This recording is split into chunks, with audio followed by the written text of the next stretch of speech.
Nangakong babawi si Dustin Yu sa kaibigang si David Licauco matapos sabihin ni David na miss na niya ang kaibigan dahil matagal na raw silang hindi nagkikita. Narito ang showbiz saksi ni Nelson Canlas.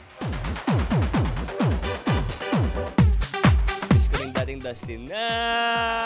Siya yung hindi nagpapakita. Naging busy na ako sa showbiz eh. Pero siya yung priority ko. Ngayon, anyari. Same lang yun, yung Maria Clara, grabing business ko nun. Kung saan ako, pero lagi ko siyang kasama.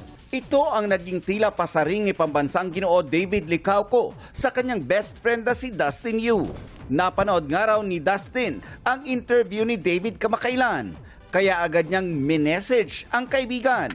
Sabi ko, nakita ko yung interview niya. Sabi ko, if there's something na parang may nafe-feel siya, you can talk to me anytime. I mean, sabi ko, sorry. Pag-amin pa ni Dustin na guilty siya sa naramdaman ni David. Malaki na raw ang talagang pagbabago sa mga buhay nila sa loob ng nakaraang buwan at hanggang ngayon ay nag-a-adjust pa rin siya. Bukod sa kabi-kabilang promotions ng Metro Manila Film Festival entries niya na Love You So Bad, kamakailan lang ay naging abala si Dustin sa kanyang successful Destiny, the Dustin Yu Experience fan meet. Part of me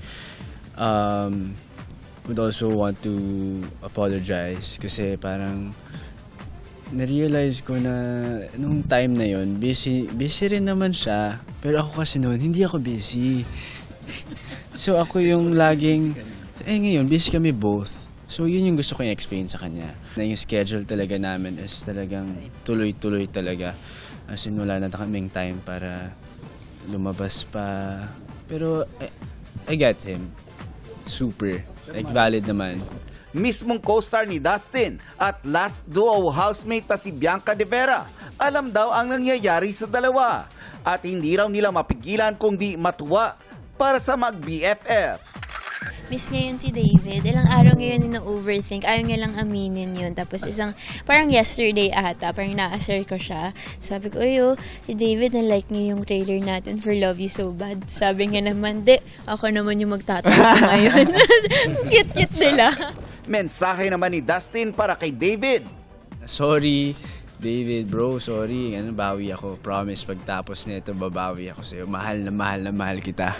Para sa GMA Integrated News, Nelson Canlas ang inyong saksi. Mga kapuso, maging una sa saksi. Mag-subscribe sa GMA Integrated News sa YouTube para sa iba't ibang balita.